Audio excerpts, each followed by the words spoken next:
Welcome back, everyone. We're going to have a best of 5 coming up here. It is going to be between Voices and Death. Both these guys in the lower bracket of the SCA Open, the StarCraftOz.com. It's sponsored by SteelSeries. Over $450 in prizes for this one. Lower bracket stuff. And let's get into this. We're going to have Voices as the Terran, blue Terran, at the top right-hand corner, and Death as the red Zerg.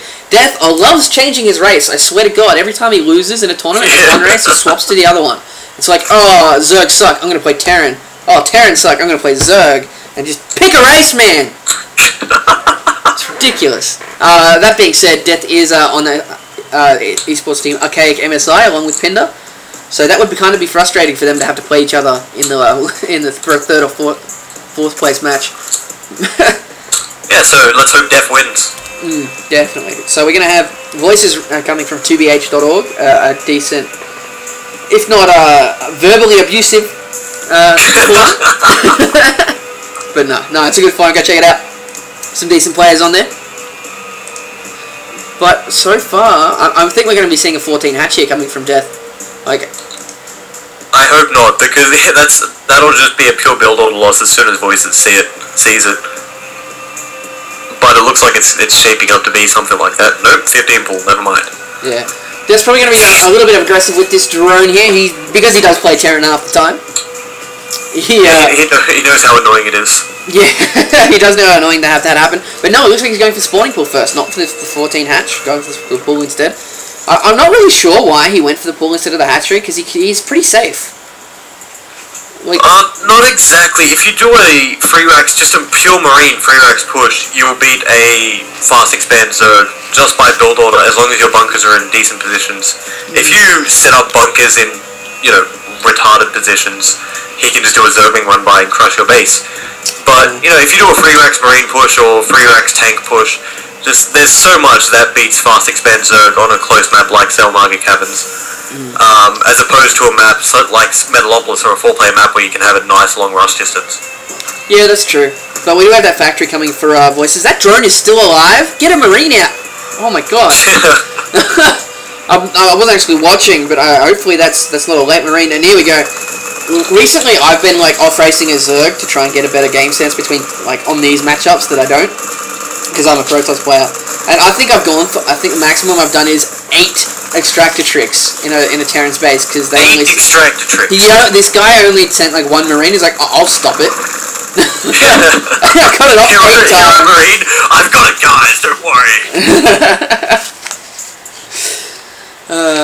Anyway, we do have Death. You should be able to do more than 2.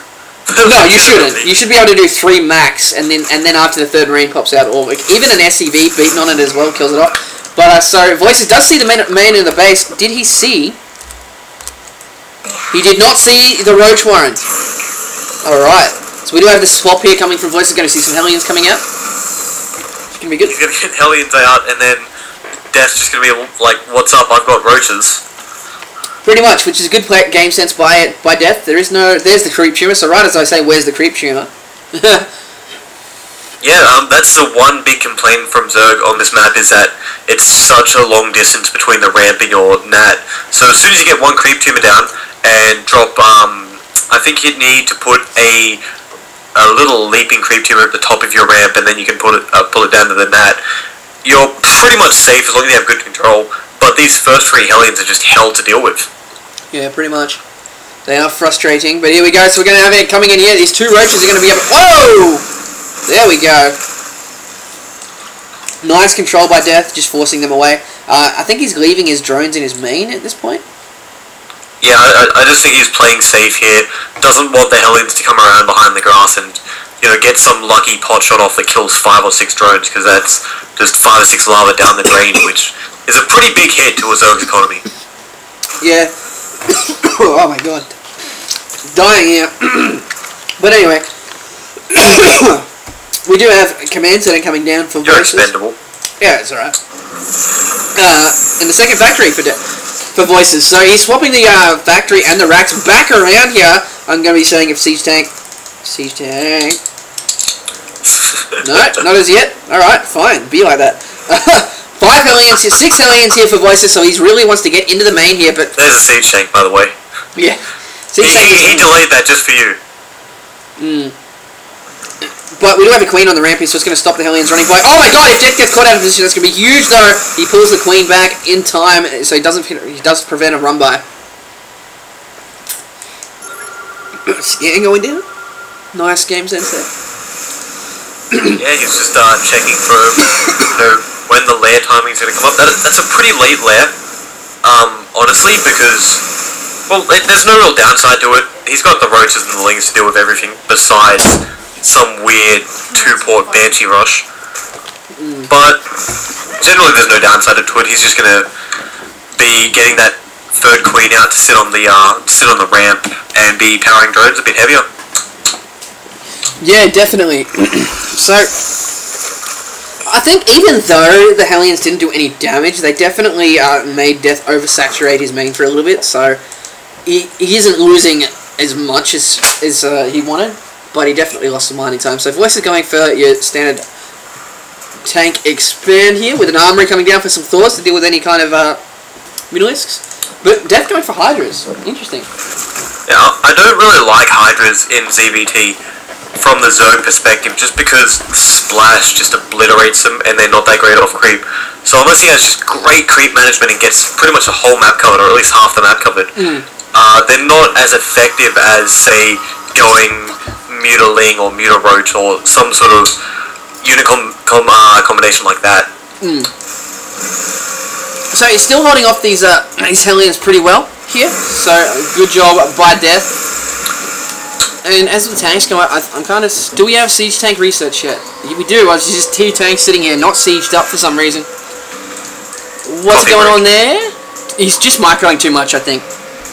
Or not too much, but he just can't... He just hasn't thought of it as he's trying to keep these Queen 2 alive. But here comes another Roach who's going to be able to snipe a couple more of these Hellions. Gets 2. Oh, gets all 3. That's a good job by Deth there. Yeah, so Deth, pretty much that early reactor Hellion push that I've seen a lot of players do now. They really, really like it. Just parried like it was nothing. He had a Spine Crawler in his mineral line reasonably early to stop any sort of Hellions coming around the back for pod shots, like I said. And he's pretty much content to play the counter game. He's sitting back, he's got more drones than voices, he's better saturated, and he looks like he's gearing up to take his third in the near future with the Overlord pooping creep down there, and he's starting to break both the gold rocks and, well, he only has 1 roach on the back rocks, so I'm not going to say he's breaking it, he's more like hitting it with a chisel. But he's getting there. Yeah, definitely. So I'm kind of surprised that Deth is going for Hydralisk Infestor, Ling Hydralisk Infestor, rather than your standard Baneling Mutalisk. Baneling Ling Muta. Yeah. But that's not that great against 4s. I mean, if you have enough Mutas and you bring your Overlords with you to the point where you can kill all of these 4s really easily, as long as you're magic boxed, obviously, and then you do Doom Drops, it's great. But getting to that critical mass is just pretty much impossible to a good enough Terran, especially if they're keeping track of your units, and instead of producing tanks and Marauders, they'll be just massing Marines and 4s. Yeah, so it looks like Deth now trying to take out the rocks for the third goal, the other goal on the other side of the map, but nice creep spread by him. As we go, more and more tanks coming out. This is actually going to favour him. This is actually going to favour him quite heavily here against this unit mix of Deth. Yeah, he's just got... he scanned and he knew that there wasn't going to be any sort of early Muta harass because the second gas in his main came down reasonably late, as well as the gas in his nat. And even if he does go heavy Muta, he has the free 4s. This is what I call like the most generic mid-game Terran army, is to just prepare for everything. Oh, he's getting a Ghost. Nice. Sorry? Ghost. Yeah, Ghost. That's strange. Is he getting a nuke? Or is he getting Cloak? He's getting Cloak, so I'm gonna say he's gonna be going for the EMP on the Infestors or Snipes, one of the two. Snipes do drop Infestors ridiculously fast. Yeah, they're really strong against both Infestors. And then if the opponent does end up getting 2 Ultras, you Cloak and you start Snipe spamming and you do a hell of a lot of damage to them. Yeah. Definitely. So we do have that third up and running for Deth now. He is getting Hive as well, and here comes the Baneling Nest and Neural Parasite as well, so that is going to be a good thing for him. In the meantime, I'm not sure whether Voice is going to go for the gold or this one back here. I certainly think he should go for the gold, just because his tank line's already really up there. Yeah, he's definitely gone for gold. He's dropping his refineries now. Hive is now finished for death. This is a pretty passive game from both guys. Yeah, they are. Well, I think both of them have seen the other's army and think, well, if we engage it, we're not in as favourable position as we want to be. So Voice is pretty much just content to slowly push forward. He'll probably get a planetary up at this gold and create a stronghold there. Planetaries, just renowned for how crazily impossible it is to break them. Yeah. Ultras do a decent job of it, but still, you need to get them to the actual thing. Like, they bug out sometimes. Yeah, you need them right next to it, and if you have turrets or engineering bays just spaced out, their pathing starts to really destroy them. Yeah, so let's see if we're getting a planetary fortress. Nope. No. Overlord saying what's up to this base here. There is a lot of tanks. There's definitely a lot of tanks. So we got a lot of lings. Like, it's a nice unit composition here from Death. He's getting adrenal glands, baneling speed, +1 upgrades for and defense. His Ultralisk Cavern just finished then, so this is just such a passive game. It's insane. Yeah, I don't really like the choice of actually getting Ultras in here. They are great for breaking that planetary, but I much would have rather Broodlords. I'm not sure if he's scouted Voice's base enough, but Voices doesn't even have a starport up right now. So if he proxied a spire somewhere, and or if he had a spire proxy somewhere, sorry, because it takes a hell of a long time to get to Broodlords, it would be just insanely effective given Voice's current unit composition. But he is pushing in now. Yeah, he's getting +2 weapon upgrades as well. We're getting a planetary fortress on that gold. Here we go, we're going to have a push here. Hellions at the front. Tanks sieging up. Oh, there was a bit of a mistake there by Voices, unfortunately. Tanks going to town and everything, but just going to get cleaned up because he was caught out of position with those tanks. Neural Parasite on a lot of the Thors, and just completely cleaned up. That was a big blunder there by Voices. He should not have pushed out. Yeah, he should have just kind of strongholded his third. Like I said, they both knew that their army wasn't strong enough to push, but Voices still wanted to, I guess, gain ground. Not sure what his mindset was in that push there. And now we're looking at a 91 food versus 164, so this is going to be game over. Yeah, unless Voices pulls out something spectacular, and that falls way too far forward. Bring it back, sir. No, it wants to die. Bad rally points. But yeah, here comes the Doom push, I guess. Ultras, see, look at their pathing, just kind of. Yeah, I know, it's kind of annoying, isn't it? But then again, if they actually walked over units, it would just be ridiculously OP. Yeah, they need to find like a good medium for it. That planetary has done so much against his army. Yeah, but this splash damage now finally getting rid of a lot of the SCVs. That does go down, and we're going to be seeing a GG any second. Come on. What is with people and not GGing?